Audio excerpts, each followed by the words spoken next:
Vamos a comenzar orando. Padre, gracias por esta noche, gracias por lo que tú vas a hablarnos en este tiempo. Hay tantas cosas que han sucedido en esta casa, pero Padre, creemos que lo mejor para esta casa viene. Señor, una iglesia extraordinaria tú estás levantando aquí en Caraballo. Señor, creemos que muchos jóvenes de esta comunidad y alrededores van a comenzar a conectarse con esta casa. Señor, declara una casa de sanidad, una casa de libertad, una casa de refugio para muchas personas que van a ser transformadas al conocer tu mensaje, al conocerte a ti.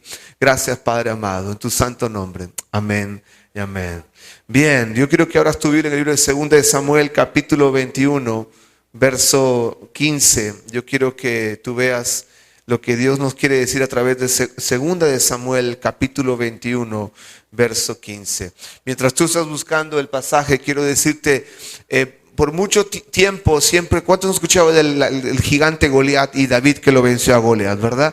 Todo el mundo sabe esa historia, todo el mundo sabe que David venció al gigante Goliat. Todo el mundo dice, sí, es más cuando un equipo de fútbol es grande, el otro es que chiquito, le dicen, bueno, es un David Goliat, ¿no? El grande siempre es el más dificultoso, el chiquito es David.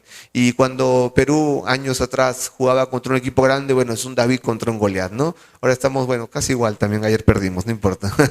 Pero la cuestión es que siempre estamos nosotros pensando entre David y Goliat, lo que Goliat era el gigante y David lo pudo vencer y David fue el gran vencedor y David siempre alcanzó muchas cosas. Pero hoy te quiero hablar del gigante que David no pudo vencer.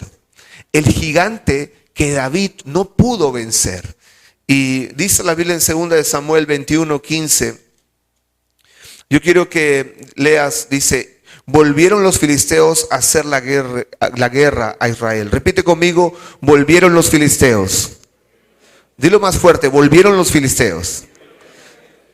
Y dice, y descendió David y sus siervos con él y pelearon con los filisteos. Y David se cansó. Repite conmigo, se cansó. E Isbi-Benob, uno de los descendientes de los gigantes, cuya lanza pesaba 300 siclos de bronce y quien estaba ceñido con una espada nueva, trató de matar a David.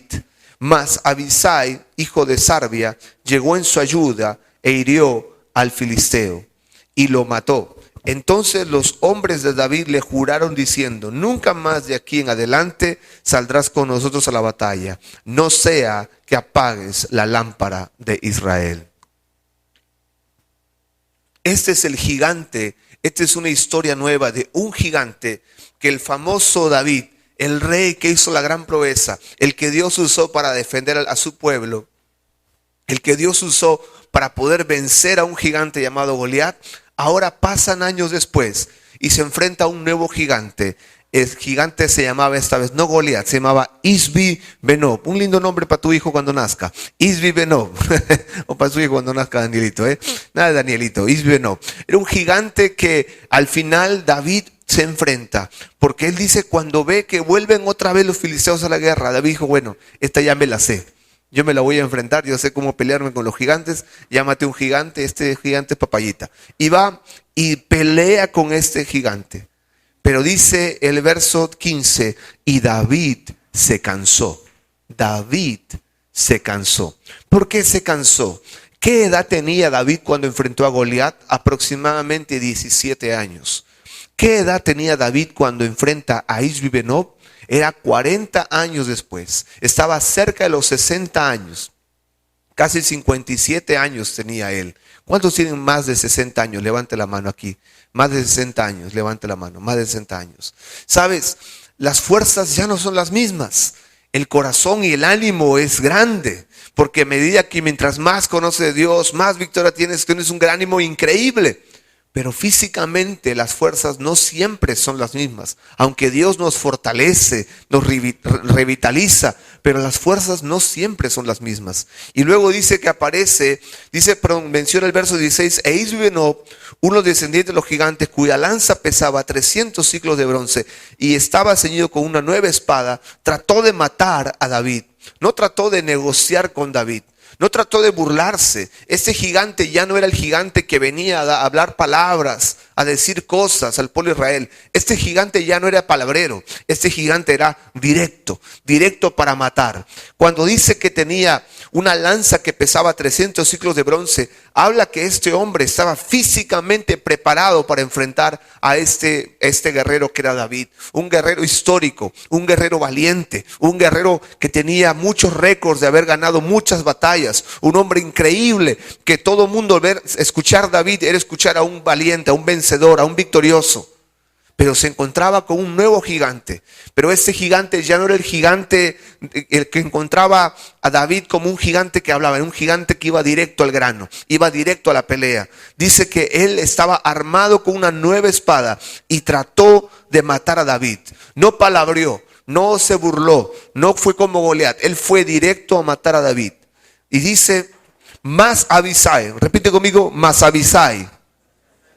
Mas Abisai, otro buen nombre para tu hijo, Mas Abisai, hijo de Sarbia, llegó en su ayuda e hirió al filisteo y lo mató.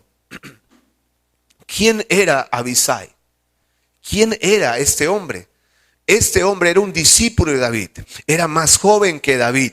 Algunos teólogos analizan la historia, dicen que era entre el primo, otros dicen que era el sobrino, entre muchos comentarios. Pero lo que sí reconocen todos los comentaristas era que Abisai era menor que David y estaba preparado, había crecido bajo la sombra de un gran líder como era David. Y este era uno de los tantos valientes que David tuvo bajo su mando. Y ahí podemos ver cómo este gigante, ¿y qué tiene que ver Isbi Benob, David y Abisai? Pastor, ¿qué tiene que ver una guerra con la iglesia extraordinaria?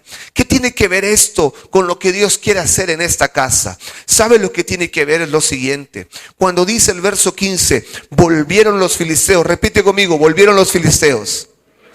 Cuando David era un jovencito y no era su rollo la guerra, sino que su papá le dice, ¿sabes qué? Lleva esta comida a tus hermanitos. Él va como niño obediente y va a dar de comer, y en eso encuentra la guerra que se estaba formando.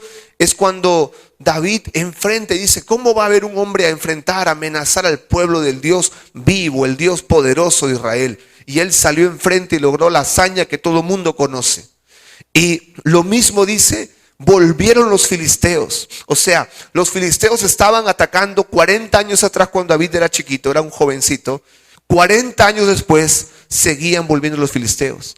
Te quiero decir algo, la maldad sigue tocando toda clase de generación. La misma maldad que atacó a la generación de los 70s, de los 80s, de los 90s, de los 2000, cada vez sigue aumentando y cada vez es más agresivo. Goliat hablaba, Goliat parloteaba, pero esta maldad es más agresiva, es directo, Isbi Benob. No parlotea mucho, no habla demasiado, es directo.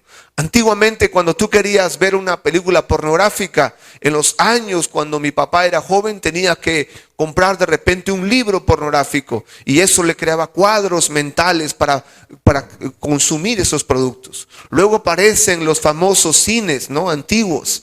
Luego aparecen los videos VHS que alquilaban. Luego aparecen los DVDs. Luego aparece el internet que tenías que descargar algo. Y luego está a un clic de distancia. Cada vez la maldad va aumentando. Cada vez es más directo. Cada vez es menos distante. Cada vez es más cercano. Hay un amigo pastor que lo conocí de España que se llama Itiel Arroyo, que le hizo una prédica muy interesante y él dijo una frase muy realista. Esta es la generación porno nativa, porque nace con la pornografía alrededor a un clic de distancia de su celular. La maldad siempre está aumentando y ya no parlotea tanto, ya no es tan distante como antes, ya no da mucha tregua, ahora está directo, ahora está a un clic de distancia. Mi hijo, que Dios mediante espero tener el próximo año, si es que mi esposa sale embarazada este año, yo estoy creyendo a Dios que mi esposa sale embarazada este año. ¿Cuántos dicen amén? Amén.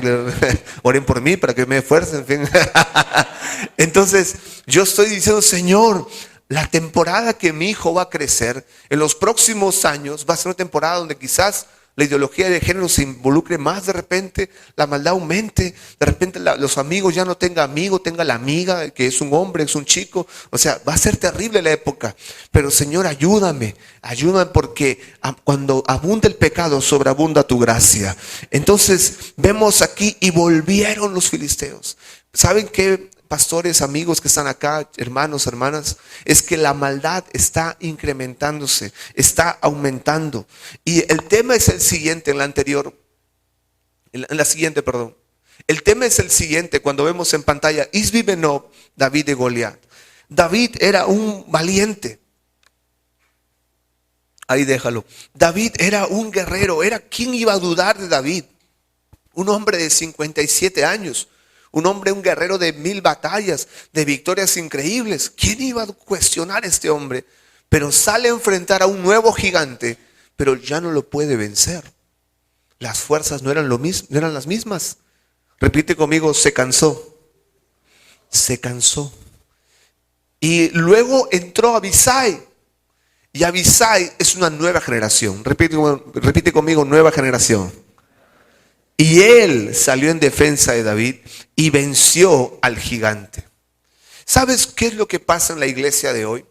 Que grandes siervos de Dios y pastores que han dado su vida por la obra de Dios, grandes líderes que han sido columnas en una iglesia, terminan mirando mal a la siguiente generación. Y terminan diciendo, estos no saben nada. Si tú supieras lo que yo hice en el pasado, yo logré matar a Goliat, yo logré evangelizar a cientos de personas. Las campañas, las cruzadas evangelísticas que teníamos antiguamente, con acordeón y guitarra, con un tabladillo de madera, cientos de personas recibían a Cristo, decenas de personas se sanaban. Era otro mover, realmente lo tuyo no es nada. Y comienzan a compararse con los jovencitos que están creciendo hoy. Y también el otro error es que la nueva generación comienza a criticar a la antigua generación. Y ustedes se han pasado de moda, son viejos, son antiguos, se han quedado, son un uga uga o lo que fuese. Ustedes se han quedado en el tiempo.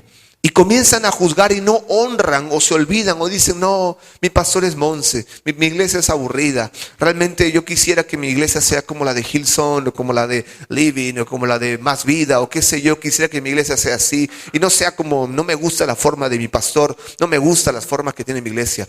Y comienza una generación con otra. En vez de enfrentar al gigante, comienza a enfrentarse los unos a los otros. Y no se dan cuenta que el problema no es David o el problema no es Abisai. El problema es el gigante. El problema son los filisteos. El problema es el pecado que está rondando y está esclavizando a cientos de hombres, a cientos de mujeres, a cientos de jóvenes, a cientos de niños en esta zona. Ese es el punto que tenemos que enfrentar. No es enfrentar la generación de David contra la generación de Abisai. Es que juntos enfrentemos al gigante que tenemos enfrente. ¿Cuántos saben que el diablo no le tiene miedo a una iglesia grande? Le tiene miedo a una iglesia unida.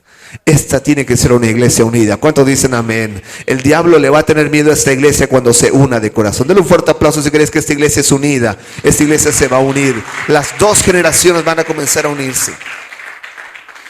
Es interesante porque aquí hay una gran ley que hasta John Maxwell lo reconoce. Esta ley, la ley de la reproducción. Mira, un matagigantes reprodujo otro matagigantes. Y esa es una ley importante. Querido líder, pastor, que tú has servido en esta casa, que has trabajado años y has visto victorias. Quiero decirte que tú tienes una semilla. Quiero decirte, si lo quiero ver de otra forma, tú tienes una fuente de agua. Tú tienes una fuente de agua. Y sabes, cada joven que tú ves aquí es un vaso vacío. Es un vaso vacío que necesita de tu sabiduría, necesita de tu experiencia, necesita lo que tú has logrado para que puedan hacer mayores cosas. Porque un matagigantes reproduce un matagigantes. Un hombre que logró victorias en Cristo va a reproducir otro hombre que logre victorias en Cristo. Lo que tú has logrado, Dios hará mayores cosas con la siguiente generación. Va a hacer mayores cosas. Porque dice que los hombres valientes de David hicieron mayores cosas de lo que David hizo. No mataron un gigante, mataron varios gigantes. Así que un matagigantes reproduce un matagigantes. Yo te quiero hablar hoy día. Este es el preámbulo de la palabra. Pastor, suena bonito eso, pero te voy a dar de claves para tener una iglesia extraordinaria. Claves para que esta iglesia se despegue tremendamente y tengas que hacer no 1, 2, ni 3, hasta 4, 5 servicios y tengan que buscar otro local porque este local les va a quedar chico. Cuando entiendan los principios para tener una iglesia extraordinaria. Hemos entendido cómo cuando una generación se une con la otra, bien enfocado para enfrentar al gigante, pueden lograr grandes cosas. Vamos con el primer principio para que tú puedas ser una iglesia extraordinaria. ¿Cuánto quieren ser una iglesia extraordinaria? Una iglesia fuera de lo común, fuera de lo ordinario. Primer punto, número 1. Repite conmigo, no mates tu historia. Más fuerte, vamos, repite conmigo, no mates tu historia. Yo le pregunté a Daniel, ¿cuántos años tiene esta iglesia? Me dijo como 30. Yo te quiero decir, 30 años. Wow, son 3 décadas. Hay mucha historia aquí. Hay mucha historia. Hay mucha gente que pasó aquí. Hay muchas cosas que pasaron en esta casa. Y te quiero decir el primer principio, si tú quieres ver la bendición de Dios, tienes que aprender a honrar. No mates tu historia. Hay gente que está pensando que como quiere ser moderna, como quiere ser actual, como quiere ser relevante, tenemos que matar a los viejos y los viejos a la tumba, los jóvenes al poder. Eso es un craso error. No se trata de matar a David para que Abisai venga, porque ponte a pensar en eso. Si no hubieran David, no hubiera existido un Abisai. Y si no hubiera existido Abisai, no hubiera continuado viviendo un David. Sin un David no hay un Abisai. Y sin un Abisai no hay un David. Las dos generaciones son claves. Una para vertir el agua que aprendió en la otra generación. Y esta para cuidar a la generación antigua que sirvió y honró y trabajó duro en las cosas de Dios. Así que, número 1, no tienes que matar tu historia. Jóvenes que están acá, aprendan a honrar a las personas mayores de esta casa. Aprendan a honrar a los que tienen años sirviendo en esta iglesia. Aprendan a decirles gracias. La honra en griego se pronuncia timi, aunque se escribe time, lo tienen en pantalla ahí, y significa algo valioso, algo que tiene peso, algo que es pesado. Si algo es ligero, no me preocupo ni me concentro tanto por cargarlo, porque sé que es ligero. Si siento que algo es ligero, como un papelito, bueno, se puede caer y no es problemático. Pero si yo me pusiera a cargar ese parlante es pesado. Y yo trato de hacerme el fuerte delante de ustedes y cargo ese parlante y se me cae, Daniel me va a cobrar hasta el último centavo por ese parlante roto. Eso te lo aseguro. Entonces, ¿por qué? Porque yo no tomé en serio, yo no me di el peso que tiene ese parlante. Eso es lo que pasa cuando no honramos, porque lo contrario de la honra es la deshonra. En la siguiente imagen vemos la deshonra, en griego es atimia, es algo que no tiene valor, algo que es ligero, algo que lo tomas como algo a cualquier cosa. Quiero decirte, si joven que tú estás acá, tú tienes visión. El que tiene visión honra el pasado, está comprometido con el presente, pero sueña con un futuro mejor. ¿Cuántos son de esa gente aquí?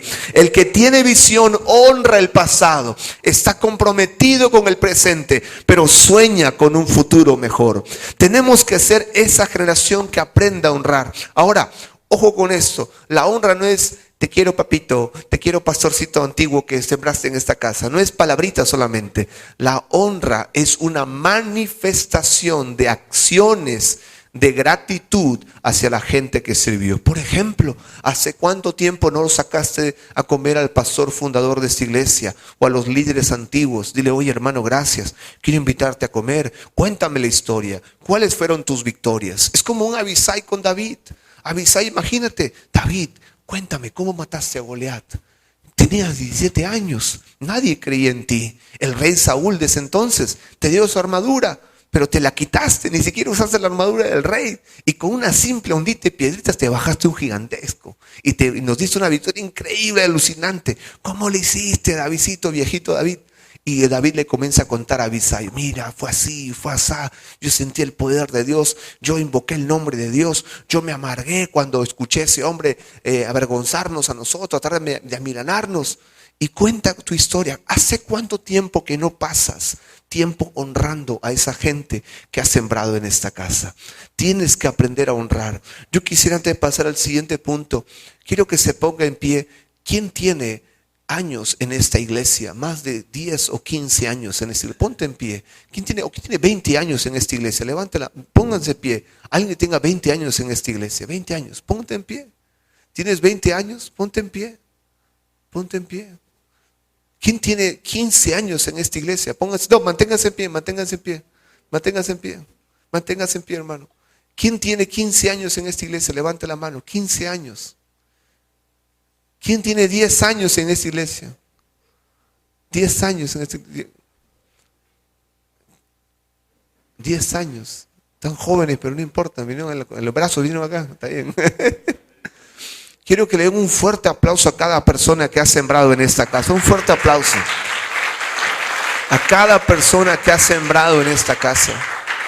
Quiero decirle, creo que es la persona más de mayor edad que está aquí presente. No sé cómo se llama, pero quiero decirle que gracias. Gracias por creer en el Evangelio de Cristo. Gracias por sembrar en este lugar. Gracias por ver lo que otros no veían y por permanecer en un lugar donde otros ya no permanecieron. Gracias por lo que estás haciendo. No solamente en el cielo te van a aplaudir, aquí también te aplaudimos. Dale un fuerte aplauso a este hombre de Dios. Dale un fuerte aplauso. Gracias. Él es como un David para esta casa. Él es como un David, es como una lámpara que Dios puede mostrarles a través de su vida lo que Él ha hecho en el pasado. Así que número uno, no mates a los viejos, por favor. Dile que no lo mates al viejo, no lo mates al viejo. Dile que no mates al viejo, por favor. No lo mates a los viejos, No los mates a los viejos. Hónralos. Dile que está a tu lado, honralos, por favor, ¿ok? Número dos, segundo principio para tener una iglesia extraordinaria. Clarifica los principios de las normas. Tenemos que aprender a clarificar qué es un principio y qué es una norma. Cuando he ido a muchas iglesias veo que hay una confusión entre un principio y una norma. No se entiende bien. Yo quiero que me acompañes al libro de Jueces, capítulo 15. Vamos a Jueces. La palabra nos da claridad en lo que quiere Dios hacer en este tiempo con esta casa. Jueces capítulo 15, versículo 14. Vamos a ver una historia muy famosa de un personaje, pero nos va a dar un principio alucinante. Jueces 15, 14 al 17. Jueces 15, 14 dice: y así que vino hasta Lehi, y los filisteos, otra vez ellos, los filisteos salieron gritando a su encuentro, pero el Espíritu de Jehová vino sobre él, y las cuerdas que estaban en sus brazos se volvieron como lino quemado con fuego, y las ataduras se cayeron de sus manos. Verso 15, y hallando una quijada de asno, repite conmigo, quijada de asno, fresca aún, fresquita está la quijada, extendió la mano y la tomó y mató con ella a 1000 hombres. Entonces Sansón dijo: con la quijada de un asno, un montón, 2 montones, con la quijada de un asno maté a 1000 hombres. Wow, a 1000 hombres. Verso 17, y acabando de hablar, arrojó de su mano la quijada y llamó a aquel lugar Ramat Lehi. Quiero decirles algo, es interesante. Tenemos que clarificar principios de normas. Ahorita voy a llevarlo con la palabra. ¿Qué es un principio? ¿Qué es una norma? Un principio siempre permanece. Una norma es temporal, es circunstancial. Un principio siempre permanece.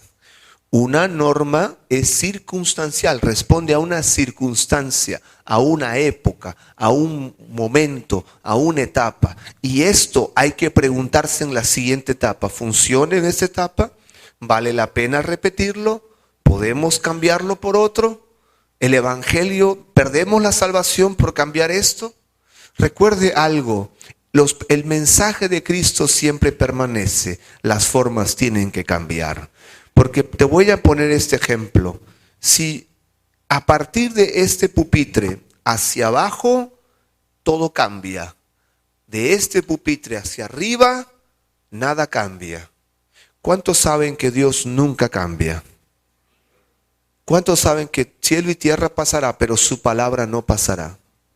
Entonces Dios y su palabra nunca cambian. Están en el nivel. Aquí está Dios, nunca cambia. Pero los métodos siempre cambian. Pero ¿qué pasa si tu método lo llevas arriba? Al nivel de Dios. Estás endiosando, estás poniendo al mismo nivel de Dios el método que estás teniendo. Porque los métodos sí tienen que cambiar, pero los principios de su palabra nunca deben de cambiar. O sea, quiero que me entiendas algo. Dios nunca cambia y su palabra nunca cambia y sus principios nunca cambian. Lo que sí cambia son los métodos, son las normas, son las formas. Eso sí debe de cambiar. Debemos de entender cada etapa, cada circunstancia, cada momento, cada desafío. Recuerda, Dios hace nueva todas las cosas. Él incluso declara en su palabra en el libro de Salmos: cantad cántico nuevo para el Señor. Dios quiere que cantemos un cántico nuevo, porque el cántico es la manifestación, es la celebración de lo que Dios está haciendo. ¿Y cuántos saben que Dios siempre está haciendo algo nuevo en tu vida? Dios siempre hace un nuevo milagro en tu vida, una nueva experiencia, algo nuevo Dios está haciendo. Tenemos que pensar en lo nuevo que Dios está haciendo. Entonces, no podemos llevar algo que nos dio éxito en el pasado, llevar diciendo, bueno, eso también nos dará éxito en el futuro. No necesariamente. Mira lo que es esto. Volvamos a la palabra. Jueces capítulo 15. Dice, cuando con la quijada de un asno, un montón, dos montones, con la quijada de un asno, verso 16, al final, maté a 1000 hombres. Maté a 1000 hombres con una quijada de asno. Me acuerdo que había una mamá que trajo a su hijo al seminario bíblico de la iglesia. Le dijo, pastor, me dijo mi papá, pastor, perdone, pero mi hijo postuló a la San Marcos, no la agarró. Mi hijo postuló a la Villarreal, no la agarró. Ya a la del Callao, a la Cantuta, y tampoco la agarró, pastor. Así que bueno, acá lo vengo a traer para inscribirse al seminario bíblico de palabra de fe, pastor. Bueno, hija, si Dios hizo con la quijada de un burro, hizo mucho, imagínate que no era con el burro entero, le digo. Entonces, mira, dice el verso 17, y acabando de hablar, arrojó de su mano esa quijada de burro. Arrojó de su mano. Ponte a pensar en esto. Si Sansón hubiera sido peruano, al toque se iba a la cachina, o se iba al hueco y sacaba copia de la quijada de burro. Y todo el mundo vendería la quijada de burro de que mató 1000 hombres, de que Sansón mató 1000 hombres con la quijada de burro. Pero si te das cuenta, dice la Biblia, quiero que pongan ahí, está clarísimo. Repite conmigo, arrojó. Más fuerte, arrojó. O sea, lo que hizo Sansón fue esto. Con esta quijada, un montón, dos montones, 1000 hombres, éxito. Tuve éxito. Pero dijo simplemente que él arrojó la quijada. Y vamos por más. Vamos por más. Si tú revisas los demás pasajes, desde el capítulo 13, no lo voy a leer por tiempo, ¿sabes cuál fue lo constante? No fueron quijadas de burro. Lo constante fue, como dice el verso 14, pero el Espíritu de Jehová vino sobre él. No es con fuerza, no es con ejército, no es con un método, sino con su Santo Espíritu. ¿Cuántos dicen amén a eso? Es con su Santo Espíritu que vas a ver victoria en esta casa. Es con su Santo Espíritu que vas a ver la diferencia. No con una quijada de burro, no con una forma. Dios usa una forma hoy, usa una forma mañana, usa una forma pasado, pero el Espíritu es el mismo. El principio permanece, las formas cambian. ¿Cuánto creen eso? Dale un fuerte aplauso a Dios si crees en esta verdad.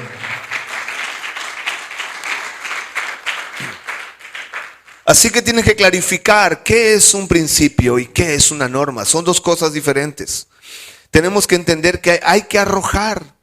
Ahora la pregunta que tuviera para Daniel y para el liderazgo de esta casa es: ¿cuántas quijadas de burros hay que no burros que votar, me estoy refiriendo, no que es alguien que ha jalado en la universidad. Me refiero, ¿cuántos métodos tenemos que poner a un costado? ¿Cuántas formas que de repente están limitando que más gente venga? Porque el gigante no es David, el gigante no es Abisai, el gigante está allá afuera y tenemos que comenzar a alcanzar a la gente que está perdida. ¿Qué quijadas de burro tenemos que tirar a un costado para ver entrar a más personas, para alcanzar a Cristo a esas personas? ¿Cuántas quijadas de burro tenemos que tirar? Número 3. Explica primero el por qué y no el cómo. Cuando vas a entrar a una iglesia extraordinaria, es decir, vas a entrar a una iglesia fuera de lo ordinario, lo común, lo extraordinario es algo fuera de lo común. Y todo lo que es fuera de lo común trae miedo. El cambio genera miedo, el cambio genera temor, el cambio genera que no me agrada, no me gusta, porque como que por proceso natural nos sentimos seguros, sentimos que con esa canción antigua Dios trae la unción, sentimos que con esa forma antigua Dios trae la unción. Pero quiero decirte, como te acabo de mostrar, la clave no es en la quijada de burro, la clave está que el Espíritu de Dios es en ti. Esa es la clave, no la quijada de burro, no es la forma.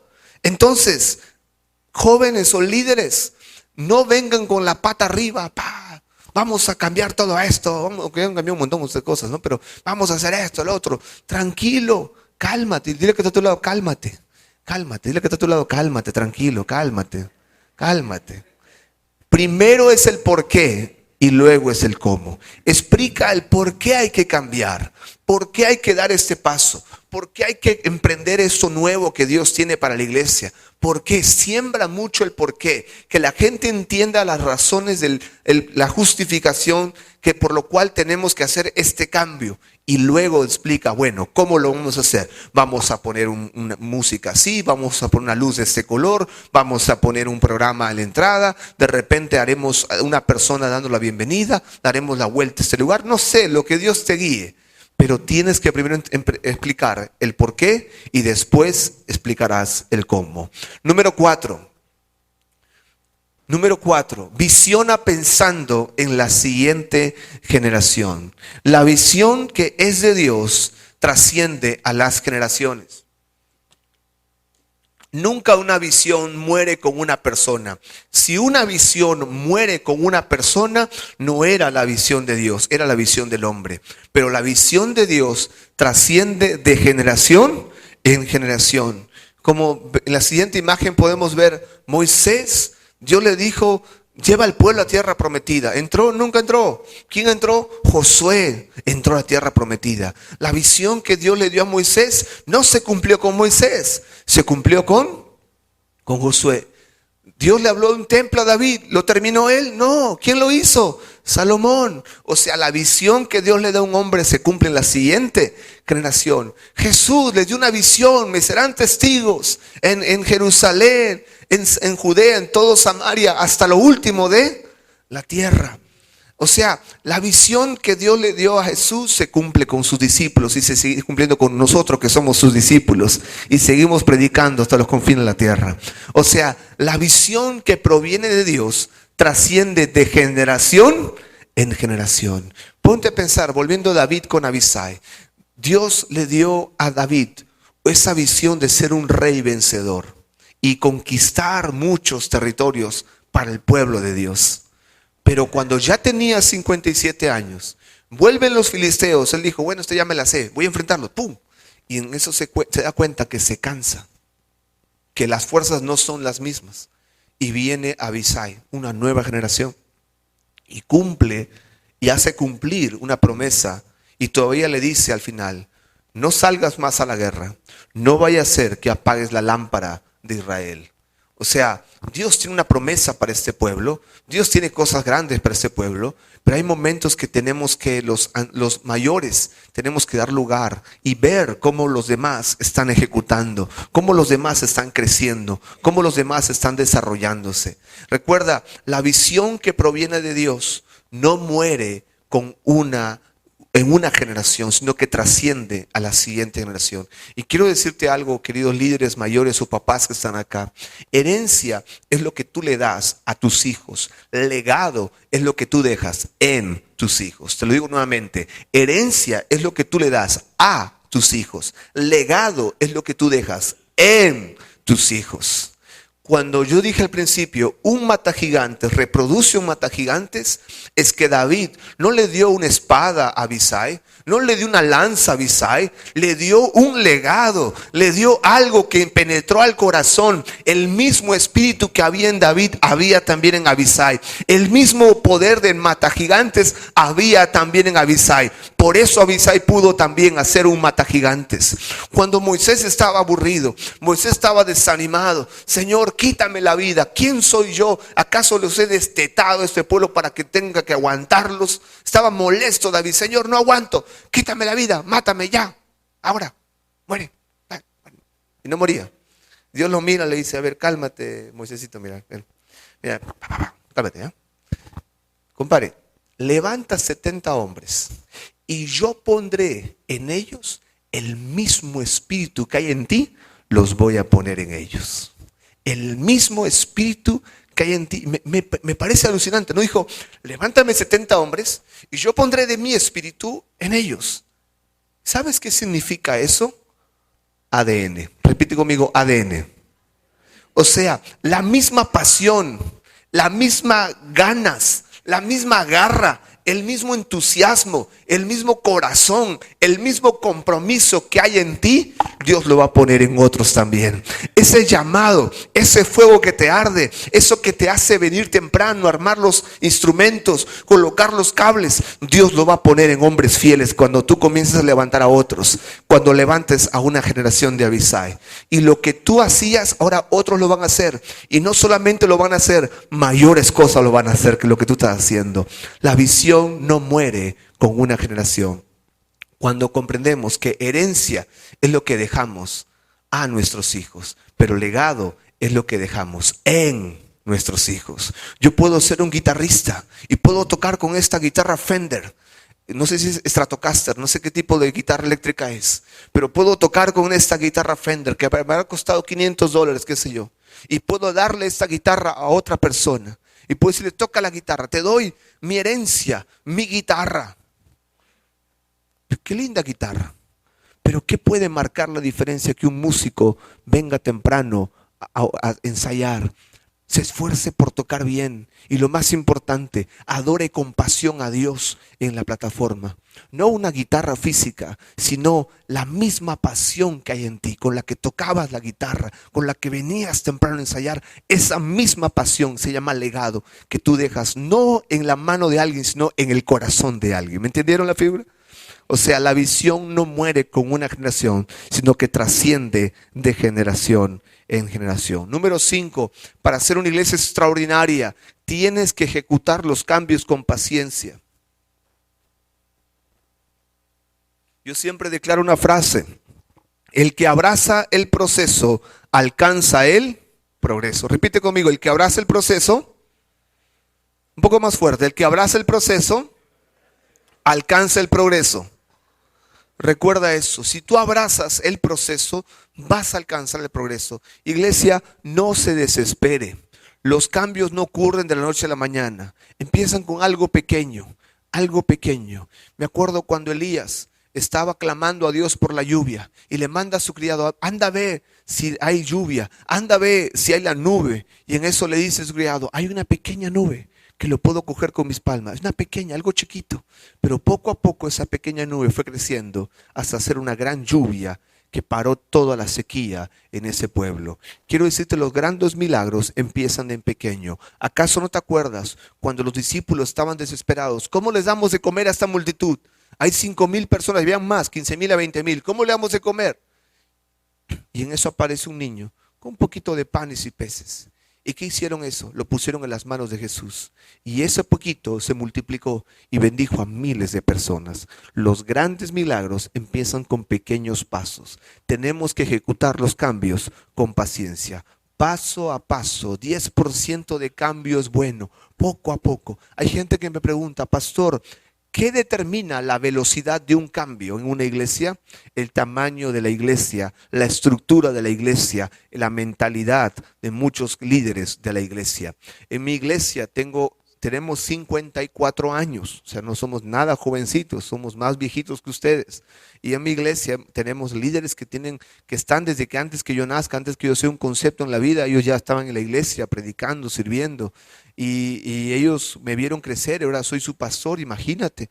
Entonces cuando yo les hablo de cambio de esto, como que mira medio raro, así, soy lindo, bonito hasta cuando yo hablo de cambio, ahí sí no me quieren. Pero el tema es que tenemos que entender que poco a poco, porque no es fácil para una persona que ha visto en mi iglesia contar la historia que el chino del frente, el del Chifa, dice que un día llamó a los bomberos porque el fuego de Dios, literalmente veían el fuego en el auditorio, en el local, pensando que era incendio, pero no era incendio, era el fuego del Espíritu Santo en mi iglesia. Hay gente que ha visto milagros increíbles, gente que entraba al bautisterio se levantaba hablando en lenguas, gente que estaba en la alabanza en silla de ruedas se ponían de pie en plena alabanza, nadie puso su mano, nadie oró, nadie declaró, simplemente la persona que estaba en silla de ruedas se puso en pie, y hasta el día de hoy yo le veo a esa hermana, ¿cómo está pasando? Así como está caminando. Yo me acuerdo cuando era niño se sanó, la hermana que danza, la hermanita, todo. O sea, alucinante, porque lo que Dios hace ha sido increíble. Y ahora viene un chibolo a decirnos que Dios hace cambios. Pero si yo vi la gloria de Dios, ¿me entiendes? Pero quiero decirte, no es con ejército, no es con fuerza, no es con quijada de burro, no es con formas, sino con su Santo Espíritu. El mismo Espíritu que estuvo con los fundadores, el mismo Espíritu que estuvo con mi padre, es el mismo Espíritu que está conmigo también. Y Él nos va a dar la victoria en el nombre de Jesús. ¿Cuántos dicen amén? Dar un fuerte aplauso. ¿Tú crees que te va a pasar en esta casa también? Una iglesia extraordinaria, para terminar. Si me ayudan los músicos, para terminar. Una iglesia extraordinaria. El punto número 6. Afila el hacha. Afila el hacha.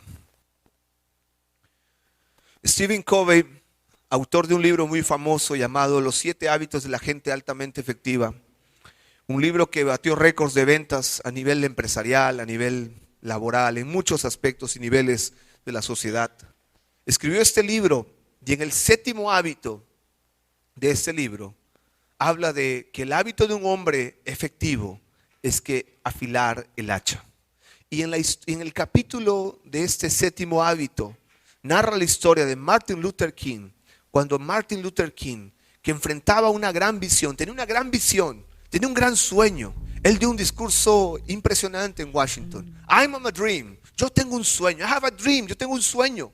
Yo tengo un sueño. Yo veo al negro y al blanco americano trabajando juntos, sirviendo juntos. Cuando voy a América veo lo que Martin Luther King dijo se ve realidad en América. Aunque con bemoles y diferencias como en toda sociedad humana. Pero un hombre Dios usó para cumplir una gran visión. De hacer respetar a los unos a los otros como tal, como merecen. Pues este hombre en el 7º hábito de la gente altamente efectiva, Stephen Covey, dice que él afilaba el hacha cuando se encerraba en su cuarto, doblaba su rodilla y hablaba con el Dios Todopoderoso. En esos tiempos de oración, él volvía a retomar las fuerzas y él salía a cumplir la visión que Dios le había dado con esa fuerza y con esa pasión. ¿Por qué? Porque él sabía que el secreto estaba en lo secreto, que el secreto estaba en afilar el hacha en la presencia de Dios. Una iglesia extraordinaria no solamente honra el pasado, una iglesia extraordinaria no solamente va a estar clarificando principios de normas, una iglesia extraordinaria no solamente va a explicar el por qué y el cómo después, una iglesia extraordinaria no solamente tiene una gran visión, una iglesia extraordinaria no solamente va a ejecutar los cambios con paciencia. Una iglesia extraordinaria sabe afilar el hacha. Una iglesia extraordinaria sabe doblar rodillas ante el Dios Todopoderoso, porque la victoria se van a ganar de rodillas. La fortaleza que Dios le va a dar a ustedes es de rodillas. Tomen tiempos de ayunos. Yo les hablo como un guerrero que apenas estoy en varias batallas, que Dios me está dando victorias. Y muchas veces me han preguntado, ¿no te da ganas de renunciar? ¿No has sentido ganas de tirar la toalla? Le digo, claro. Hay momentos que el hombre se cansa. Pero sabes, cuando ha habido ese momento, cuando te arropa, como que te abraza la depresión, te abraza el que no se va a poder, te abraza el que está sembrando y ves que la gente se va, ves que la gente no te sigue, ves que la gente no te hace caso. Es cuando me voy corriendo a mi cuarto y tomo un día de ayuno y me encuentro con el Todopoderoso. Y Él me arropa y Él me fortalece y Él me dice, sigue sembrando, porque los que sembraron con lágrimas, con regocijo lo van a cosechar. Con regocijo lo vas a cosechar. ¿Cuántos dicen amén a esto? Dale un fuerte aplauso a Jesucristo en esta noche. Dios es un Dios que quiere hacer grandes cosas en esta casa. Dios quiere hacer grandes cosas contigo. Yo quisiera pedir, ¿cuántos jóvenes están acá? Ponte en pie los jóvenes que están aquí. Pónganse en pie todos los jóvenes. Todos los jóvenes, vengan acá, todos los jóvenes, pónganse en pie. Todos los jóvenes, tú eres un adolescente, un joven, ven acá adelante, quiero orar por ti, ven adelante. No importa que tengas 5 años en la iglesia, 1 año, 1 mes, vente acá adelante, vení. Todos, si tú eres joven, ven acá adelante. Si tienes menos de 25 años, vení. Menos de 25. Si tienes más de 25, quédate sentado, por favor. Si tienes cara de joven pero eres viejo, quédate sentado también. No me engañes. Pero ven, todos los jóvenes, ven.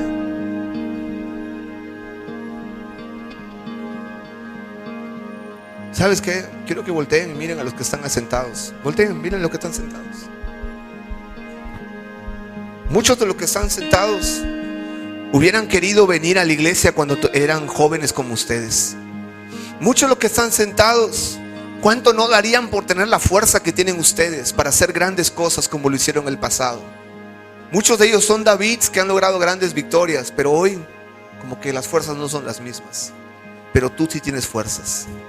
Quiero decirte, jóvenes, número 1, la grandeza de un joven no está solamente en tener su fuerza, sino en la sabiduría de honrar a la antigua generación.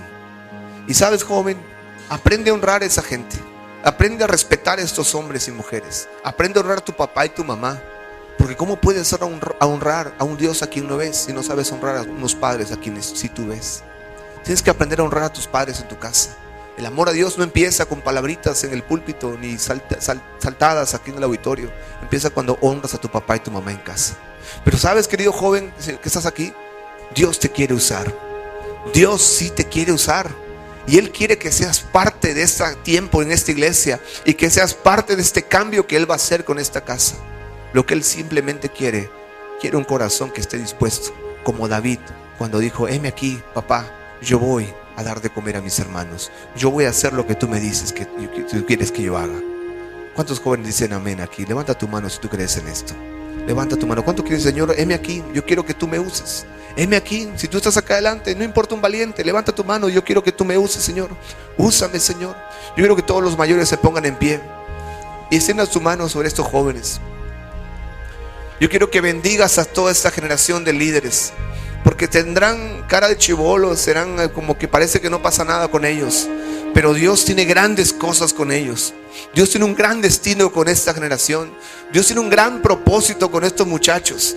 No se imaginan lo que Dios va a hacer con ustedes. No se imaginan lo que Dios les va a regalar dones.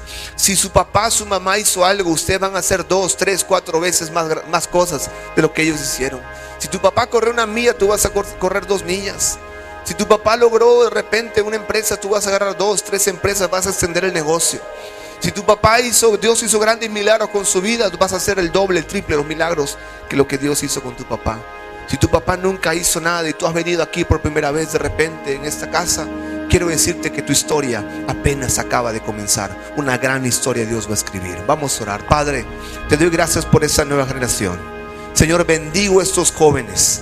Creo que esta palabra que tú me has dado es para ellos también, porque tú quieres hacer una iglesia extraordinaria.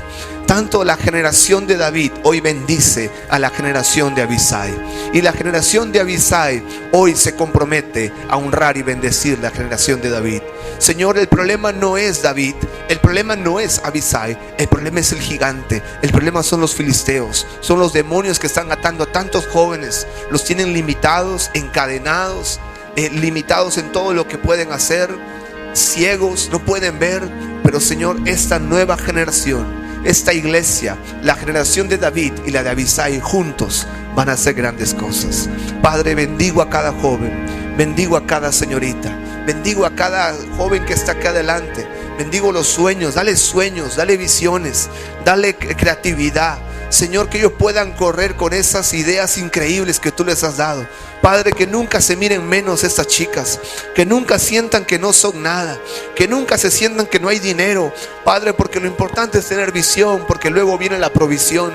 Padre, te pido que tú les ayudes, los levantes a cada joven que está aquí, que uses su vida, que no permitas que caigan. Hay tantas jovencitas que caen, que entregan su virginidad, a diferentes jóvenes a temprana edad.